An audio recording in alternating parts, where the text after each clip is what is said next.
Un gusto, muchas gracias por la invitación. Nosotros honrados siempre, especialmente cuando hay invitaciones tan importantes que tienen que ver con el área. Aproximaciones al mundo prehispánico. Esto se va a dar el 26 y 28 de marzo, de 9 de la mañana a 12 del mediodía en la biblioteca de la UCB. Correcto, sí, se ha coordinado con la jefatura de la carrera de Administración Turística y con el Departamento de Investigación, a cargo de Josefina Matas, de que se haría un seminario. Inicialmente no se había planteado que sea un seminario de 8 días y se ha reducido en realidad a 8 horas, entonces va a ser bastante intenso. Vamos a empezar mañana a las 9 y un poco después de mediodía terminaríamos la primera parte, y la segunda parte sería ya el día jueves, ¿no? En el mismo horario. Estamos hablando de un contenido muy interesante, Tiahuanacu, por ejemplo. Tenemos también el periodo aldeano, el periodo post-Tiahuanacu y tierras bajas. Correcto. No quiero que este seminario sea una reproducción de lo que dicen los textos. Sobre todo, lo que estoy queriendo transmitir es mi experiencia, ¿no? Y por eso que le hemos titulado Aproximaciones, cómo son mis acercamientos hacia estos temas desde un ángulo muy particular, ¿no? Entonces, parecería que el contenido es muy pretencioso, pero lo que voy a mostrar después de un marco que haríamos inicialmente, diferentes estudios de caso, ¿no? En el caso del periodo aldeano, como tú sabes, yo tenía una importante aproximación cuando se hizo el reclamo ante el Museo de Berna en Suiza para la recuperación de la que llaman Illa, ¿no? Sí, claro. Mal dicho, Illa del Equeco, porque justamente en la investigación hemos demostrado que no tiene una vinculación por lo menos clara con el Equeco, ¿no? Pero esta investigación me llevó a profundizar en el tema del aldeano, sobre todo lo que se llama formativo medio, ¿no? Que es cuando inicia la cultura pucara.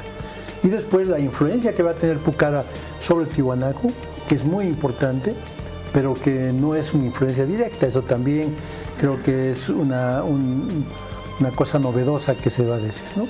En cuanto a Tiwanaku, claro, también vamos a hablar de algo general de Tiwanaku, y el estudio de caso pertinente sería la investigación en Pariti, que es hasta ahora... En esta isla que hay el museo, y tú has agenciado este museo. Justamente, ¿no? Por eso, ¿no? Esta sería mi aproximación hacia Tiwanaku a partir del descubrimiento de Pariti, que fue ya hace bastante tiempo, el 2004, pero que ha echado muchísimas luces sobre el fenómeno que conocemos como Tiwanaku, ¿no? Luego cesaríamos la parte andina con un análisis del post-Tiwanaku y de los incas. Y los estudios de caso que yo estoy proponiendo son uno con Doramaya, que como también tú sabes es un sitio que lo hemos trabajado desde el 97 en realidad. Y finalmente el hallazgo de Viacha, que se produjo el año pasado,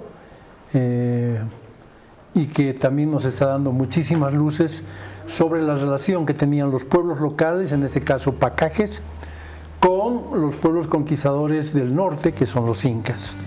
Entonces hay una cosa muy interesante allí que estamos analizando. De hecho, te puedo adelantar que vamos a sacar un número de la revista Chachapuma con este tema, y que creo que aporta con muchas novedades, ¿no? Y la última parte está referida a tierras bajas.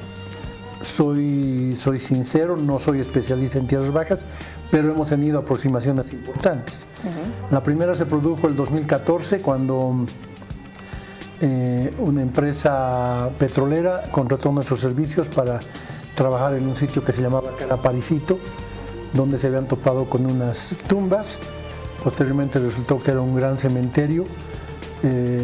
Nunca antes se había reportado un cementerio en el Chaco, por lo tanto creo que este hallazgo fue muy significativo desde muchísimos puntos de vista, ¿no? Y se ha recuperado un material muy valioso y lo más importante, una información también valiosa. Y el otro tema, hasta el año pasado hemos tenido una consultoría con una empresa que construye una carretera en el Beni, y allí se han ubicado 3 sitios. Uno de ellos, que es el que más énfasis le hemos de dar, se llama Yusulupay, y ahí hay un material tremendamente importante desde el punto de vista estético, pero también desde el punto de vista científico, ¿no? Estético porque allí hemos recuperado una buena cantidad de tiestos cerámicos, por ejemplo, modelados, donde se pueden apreciar figuras humanas, figuras antropomorfas, zoomorfas, en fin. Lastimosamente lo que se ha recuperado son fragmentos, no piezas enteras, y pese a que se ha hecho un trabajo minucioso en la zona, no hemos encontrado cántaros completos, diríamos, ¿no? Lo cual al principio nos preocupaba y decíamos qué ha pasado con el resto de la pieza, porque tanto en Caraparicito como en Pariti y en otros lugares hemos logrado recuperar piezas enteras, ¿no? O semienteras. Tenemos la hipótesis de que ese sitio de Yusulupay era un sitio ritual, donde las piezas eran quebradas, tal como hemos determinado para Pariti, ¿no? Y que allí, por supuesto, entonces no vamos a encontrar piezas completas, sino tal vez las piezas más significativas estéticamente para ellos eran llevadas al lugar y depositadas, ¿no? ¿Te imaginas todo esto cuando en el transcurso de los años, te hablo de 1992 al 2005, 2006, siempre se habló de los desarrollos centralistas del Estado boliviano, ¿no? Por ejemplo, siempre se hablaba como el altiplano, como el centro mayor de expansión civilizatoria del pasado, que todo estaba aquí. Sin embargo, con todo lo que tú nos estás explicando, estamos hablando que hay estudios, ¿no?, de una generación anterior en este país, sobre todo en la arqueología, donde nos muestra que la historia, la etnografía también ha estado en estos lugares. Tu pregunta es excelente, como de costumbre. Ay, muchas gracias. Pero mira, justamente cuando Ponce empezó a desarrollar la arqueología boliviana, porque antes de Ponce los que investigaban en el país eran extranjeros, la mayoría, se le tildó de tihuanacocentrista, ¿no? Sí. Que todo era Tiwanaku. La explicación es muy sencilla.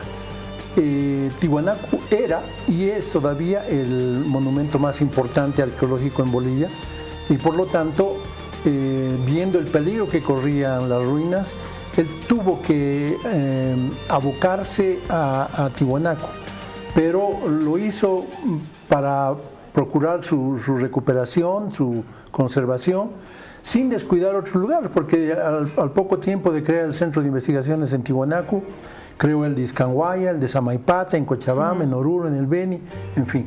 Justamente uno de sus arqueólogos, en la época, más o menos década de los 70,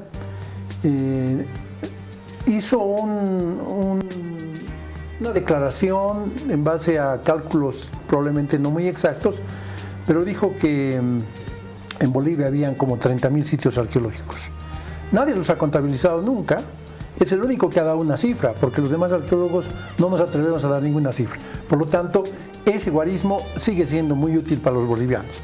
También dijo que de esos 30.000 sitios arqueológicos, 20.000 estaban en el Beni. O sea, eso significa que en un solo departamento están las 2/3 partes de la riqueza arqueológica de Bolivia. Pero la investigación se ha centrado en el altiplano por diversos motivos geopolíticos inclusive, porque la atención siempre estaba dirigida al altiplano, la mayor concentración demográfica estaba en el altiplano, pero ahora se está abriendo un mundo nuevo en el oriente para los arqueólogos y para todo el país que nos interesa la historia prehispánica, porque hay una riqueza increíble. De hecho, en las llanuras de Mojos han trabajado muchos arqueólogos, sí, no todavía lo suficientes, porque debe de haber muchos más trabajos, pero podemos mencionar a Heiko Pramers, a Andrés Karkovsky, y bueno, es destacable la participación de una arqueóloga boliviana, joven, que apellida Jaimes Betancourt.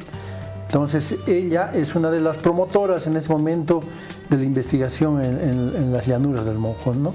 Este otro que hemos visto nosotros, muy parcialmente, solamente en una temporada, corresponde a la Amazonía y no tanto a las llanuras. Bueno, en el último tiempo se ha visto, ¿no?, que hay muchos aspectos materiales y ceremoniales de Tiahuanaco que tienen nexos, ¿no?, igualmente pertinentes con poblaciones de las tierras bajas. Incluso yo leía en algún lado que se tendía a pasar por alto esos nexos históricos entre el altiplano boliviano, la costa de Chile, de parte de la arqueología boliviana y chilena, sobre todo cuando se suele presentar a Tiahuanaco como un fenómeno casi exclusivamente altiplánico, ¿no?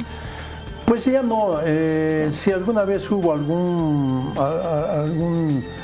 alguna mirada negativa hacia la expansión esta y decir que no había o venía de otra parte, hoy en día creo que tenemos más bases científicas para hablar de aquello, ¿no? La relación altiplano-costa está muy clara. De hecho, lo que llamamos mundo andino incluye valles costeños, valles interandinos y obviamente el altiplano, ¿no? Y ahí pues la movilización y las relaciones estaban más claras. Lo que no estaba muy claro hasta hace poco tiempo eran las relaciones con la floresta. Entonces, los tiwanacotas habrán desplazado hacia tierras bajas. Era una duda y ahora hay muchísimos elementos de juicio para decir que sí, Tiwanaku llegó y por supuesto siglos después los incas con mucha más fuerza, ¿no? Bueno, estamos hablando de una conferencia. ¿Qué es lo que tendremos? Es un seminario. Un seminario, mañana 26 y el jueves 28 de 9 de la mañana a 12 del mediodía en la biblioteca de la UCB, en el tercer piso. En el tercer piso, sí. Y aprovechando el jueves en la tarde, doy una conferencia al otro lado de la ciudad, bueno, en otra ciudad, que es la ciudad del Alto, en la UPEA, ¿no? Entonces también quedan cordialmente invitados a esa charla. Muchas gracias, maestro, por habernos acompañado. Hay tanto que hablar, pero obviamente